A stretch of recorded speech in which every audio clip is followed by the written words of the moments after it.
जय हिंद साथियों। Bihar SSC 10+2 inter level पर जो 11,098 पदों पर नई भर्ती आई है, उसके लिए साथियों आज के इस वीडियो में साइंस विज्ञान के प्रश्नों का प्रैक्टिस सेट नंबर 3 को कवर करेंगे।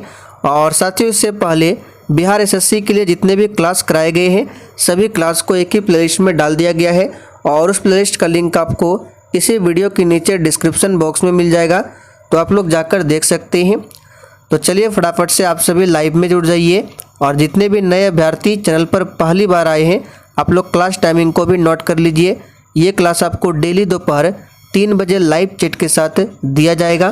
तो साथियों पहला क्वेश्चन है, सबसे पहले इलेक्ट्रॉन के आवेश का सफलतापूर्वक निर्धारण किसने किया था? थॉमसन ने, मेलिकन ने, रदरफोर्ड ने या फिर कूलॉम ने? बिल्कुल टॉप लेवल का प्रश्न है। चलिए आप सभी आंसर बताइए। तो साथियों यहाँ पर इलेक्ट्रॉन की बात करें तो यहाँ से प्रश्न बनता है कि इलेक्ट्रॉन का खोज किसने किया था? तो जे थॉमसन ने इलेक्ट्रॉन का खोज किया था। और इलेक्ट्रॉन पर जो आवेश होता है ये कैसा होता है? तो माइनस होता है, यानी कि ऋणात्मक आवेश होता है इलेक्ट्रॉन पर। और इसके आवेश का सफलतापूर्वक निर्धारण किसने किया था? तो याद कर लीजिए मिलिकन ने। यहाँ पर बी ऑप्शन आपका सही जवाब है। रदरफोर्ड की बात करें तो इन्होंने नाभिक का खोज किया था। चलिए दूसरा प्रश्न है, इलेक्ट्रॉन के तरंग प्रकृति की खोज सर्वप्रथम किसने किया था? बिल्कुल सोच समझकर आंसर करना है और साथियों प्रत्येक स्टूडेंट को नीचे लाइव चैट में अपना अपना आंसर देना है जिससे आपका प्रॉपर तरीके से रिवीजन भी हो। तो साथियों इलेक्ट्रॉन के तरंग प्रकृति का जो खोज किया था ये सबसे पहले किया था डी ब्रोगली ने। तो यहाँ पर बी ऑप्शन आपका सही जवाब है, डी ब्रोगली ने।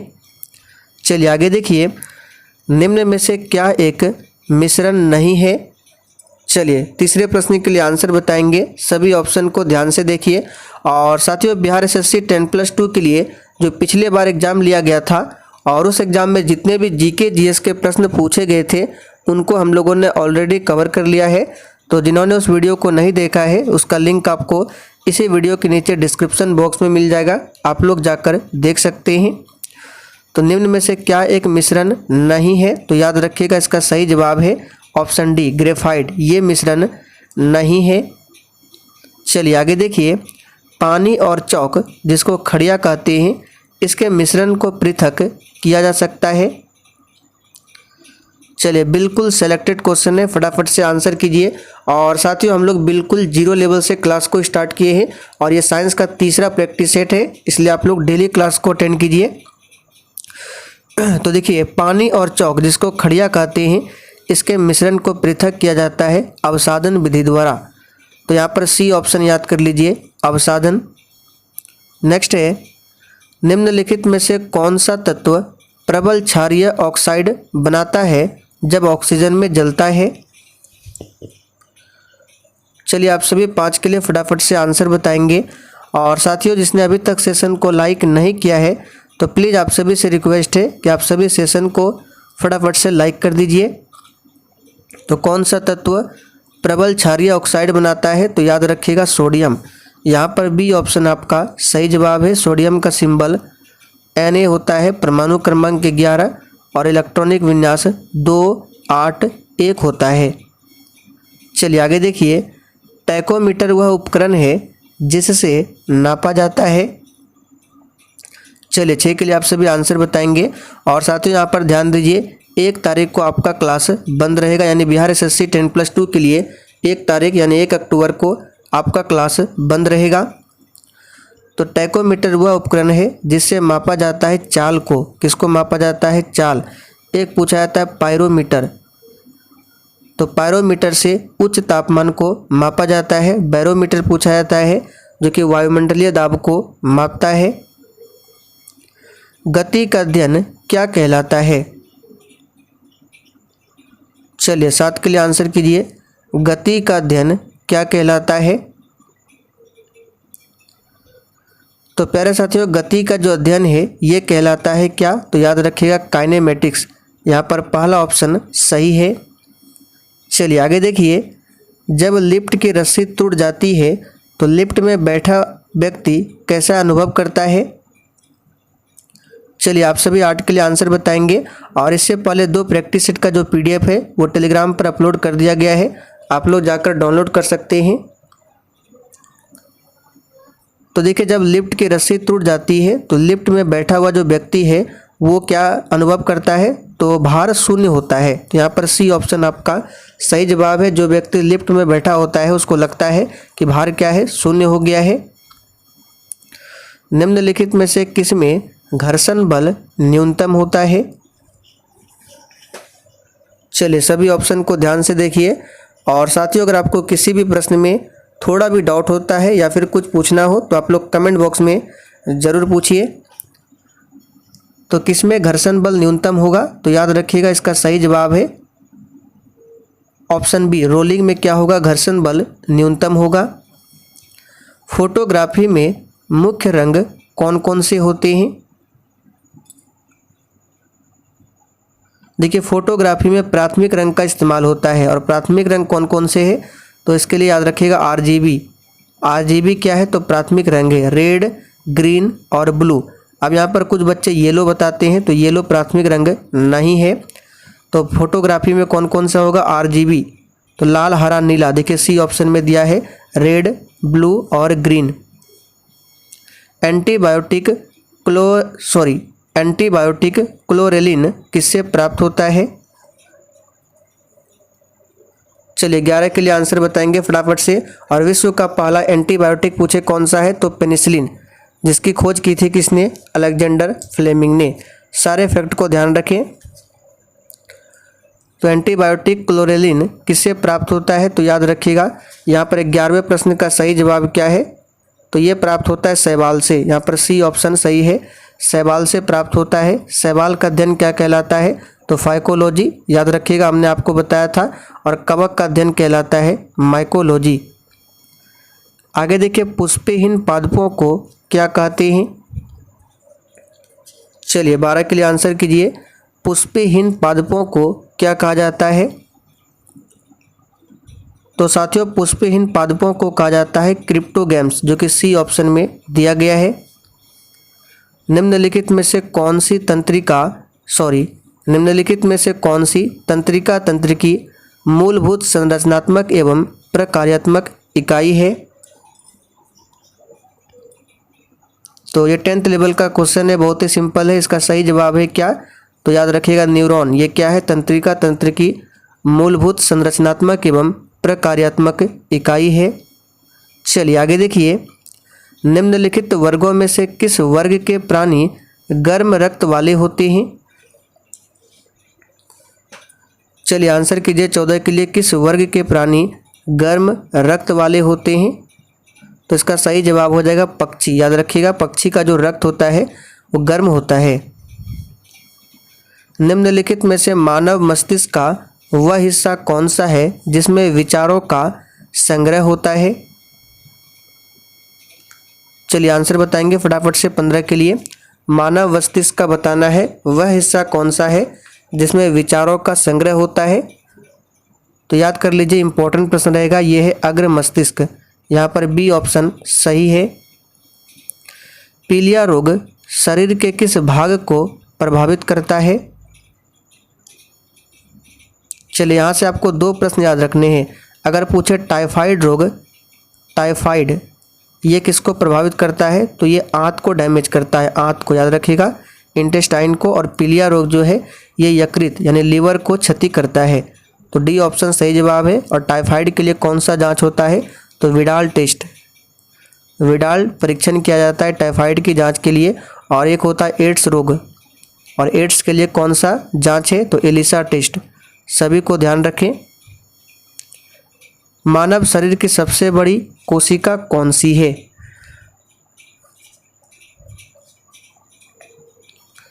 चलिए आंसर कीजिए, मानव शरीर की सबसे बड़ी कोशिका कौन सी है? तो साथियों यहाँ पर 17 का आंसर हो जाएगा। मानव शरीर की सबसे बड़ी कोशिका कौन सी है, तो याद रखिएगा तंत्रिका कोशिका, ये सबसे बड़ी कोशिका है। मानचित्र पर बनाई गई वह रेखाएं जो समुद्र से बराबर ऊंचाई वाले स्थानों को मिलाती है क्या कहलाती है? चलिए 18 के लिए आंसर कीजिए। और साथियों आप लोग साइंस के प्रैक्टिस सेट को डेली अटेंड कीजिए, क्योंकि आपके एग्जाम में टोटल 150 क्वेश्चन में 70 क्वेश्चंस जीके जीएस से होंगे और जीके जीएस में ज़्यादा क्वेश्चन साइंस से होंगे। तो यहाँ पर 18वें प्रश्न का सही जवाब क्या होगा, तो याद रखिए कंटूर्स, रेखाएं। चलिए आगे देखिए, निम्नलिखित में से कौन सा एक जीवाणु जनित रोग नहीं है। चलिए 19 के लिए आंसर कीजिए। निम्नलिखित में से कौन सा एक जीवाणु जनित रोग नहीं है, तो याद रखिएगा साथियों इन्फ्लुएंजा, ये वायरस के कारण यानी विषाणु जनित रोग है। तो बाकी हैजा, क्षय रोग, गिल्टी रोग क्या है, तो ये जीवाणु जनित रोग है। और इन्फ्लुएंजा जो है ये वायरस जनित रोग है। चलिए आगे देखिए, कण खाली स्थान के द्विआवेशित आयन होते हैं। चलिए 20 के लिए आंसर बताएंगे फटाफट से। बेरिलियम, हाइड्रोजन, हीलियम या फिर लिथियम। तो यहाँ पर आंसर इसका क्या हो जाएगा, तो याद रखिएगा हीलियम। हीलियम के कण जो है वह द्विआवेशित आयन वाला होता है। तो सी ऑप्शन आपका सही जवाब है। हाइड्रोजन की बात करें तो इसको भविष्य का ईंधन माना गया है। और साथियों इसके 3 समस्थानिक है, H11 जिसको प्रोटियम कहते हैं, H12 जिसको ड्यूटेरियम और H13 जिसको प्रोटियम कहा जाता है। तो ये देखिए H11 हो गया आपका प्रोटियम, H12 ड्यूटेरियम और H13 ट्राइटियम, प्रोटियम नहीं होगा। और ये जो तीसरा समस्थानिक है हाइड्रोजन का ट्राइटियम H13, ये रेडियो सक्रियता को प्रदर्शित करता है। जड़त्व के नियम को यह भी कहा जाता है। चलिए 21 के लिए आंसर कीजिए फटाफट से।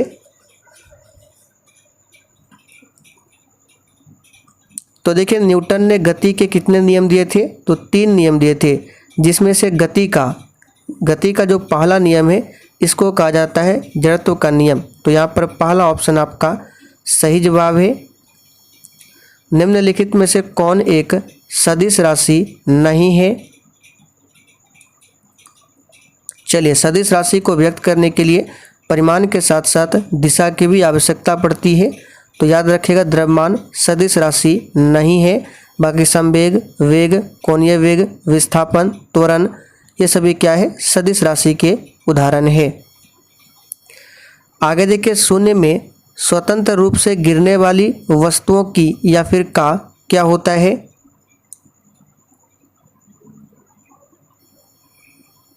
तो देखिए साथियों, शून्य में स्वतंत्र रूप से गिरने वाली वस्तुओं का क्या होता है, त्वरण समान होता है।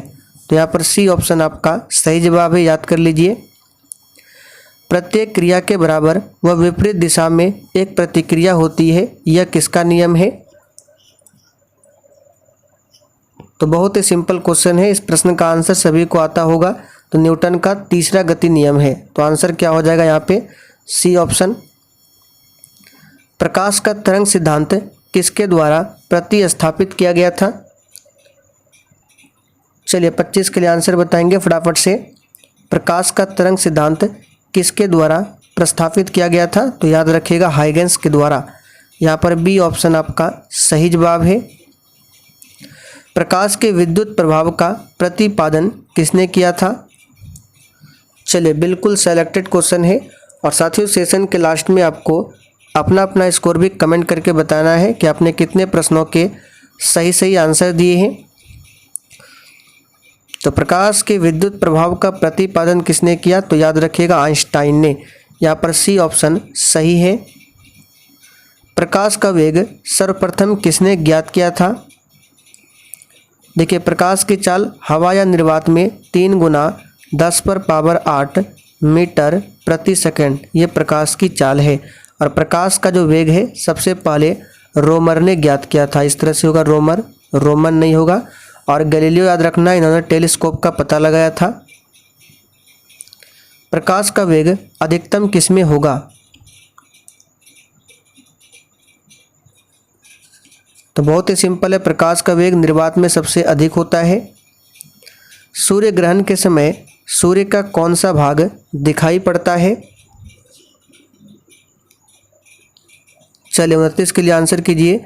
सूर्य ग्रहण के समय सूर्य का कौन सा भाग दिखाई देता है, तो याद रखिएगा 29 का यहाँ पर सही जवाब है, ये दिखाई देता है किरीट, जिसको कोरोना भी कहा जाता है। आगे देखिए, परमाणु में कौन से मूल कण समान संख्या में स्थित होते हैं?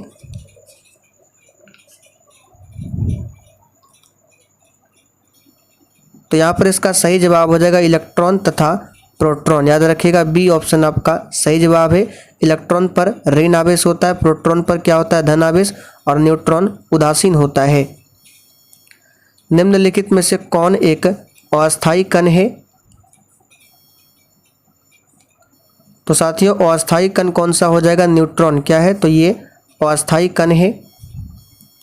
निम्नलिखित में से कौन एक आवेश रहित कण है? तो अभी हमने आपको बताया, इलेक्ट्रॉन पर ऋण आवेश, प्रोटॉन पर धन आवेश, और न्यूट्रॉन पर ये उदासीन होता है, यानी इस पर कोई भी चार्ज नहीं होता है। और न्यूट्रॉन का खोज किसने किया था? तो याद रखिएगा, न्यूट्रॉन का खोज किया था जेम्स चैडविक ने। मृग तृष्णा बनने का कारण क्या है?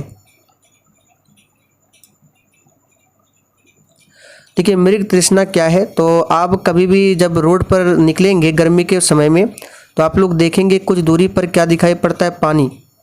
तो वो पानी नहीं होता है, वो क्या होता है, मृग तृष्णा होता है। आप लोगों ने देखा होगा। तो इसके बनने का कारण क्या है? तो ये है टोटल रिफ्लेक्शन। यहाँ पे क्या पूछा गया है, टोटल इंटरनल रिफ्लेक्शन होगा, पूर्ण आंतरिक परावर्तन। यहाँ पर पहला ऑप्शन आपका सही जवाब है। चलिए आगे बढ़ते हैं। पानी में हवा का बुलबुला वैसे ही काम करेगा जैसे काम करता है एक उत्तल दर्पण, उत्तल लेंस, अवतल दर्पण या फिर अवतल लेंस। तो यहाँ पर 34 का आंसर क्या हो जाएगा? तो याद रखिएगा, पानी में हवा का बुलबुला वैसे ही काम करेगा जैसे करेगा अवतल लेंस। दर्पण नहीं होगा, अवतल लेंस होगा। रेफ्रिजरेशन में किस गैस का व्यवहार होता है, यानी रेफ्रिजरेटर, फ्रिज में? तो बहुत ही सिंपल, इसमें अमोनिया का इस्तेमाल होता है। इसका फॉर्मूला होता है NH3। चलिए आगे देखिए, बैटरियों में इस्तेमाल होने वाला एसिड कौन सा है? तो हाइड्रोक्लोरिक तो होगा नहीं, ये पेट के अमाशय में होता है। यहाँ पे हो जाएगा सल्फ्यूरिक अम्ल, जिसका फॉर्मूला होता है H2SO4, जिसे अम्ल का राजा भी कहा जाता है। सिरका की प्रकृति अम्लीय है क्योंकि इसमें होता है, तो आप सभी जानते हैं सिरका में कौन सा अम्ल होता है, तो एसिटिक एसिड होता है सिरका में। नींबू और संतरा में सिट्रिक एसिड होता है। जल आपूर्ति के लिए जल का शोधन निम्नलिखित प्रक्रिया से होता है। तो जल आपूर्ति के लिए जल का शोधन जो है ये किसके द्वारा होता है? तो क्लोरीनीकरण के द्वारा, क्लोरोनीकरण के द्वारा होता है। पीएच क्या प्रदर्शित करता है? पीएच स्केल का खोज किया था सोरेनसन ने, और ये क्या प्रदर्शित करता है? तो याद रखिएगा, विलयन की अम्लता तथा ये क्षारकता को बताता है। हाइड्रोक्लोरिक अम्ल के जलीय विलयन का पीएच लगभग कितना हो सकता है? तो HCl का पीएच मान यहाँ पर बताना है, तो ये 1.5 से लेकर 2 तक होता है। तो ऑप्शन में देखिए 2 दिया गया है, तो पहला ऑप्शन आपका सही जवाब है। तो चलिए साथियों, आज के लिए इतना ही। आज हमने साइंस से 40 इंपॉर्टेंट प्रश्नों को कवर किया। तो आप सभी सेशन को जाते जाते लाइक करके और सेशन को शेयर करना ना भूलें।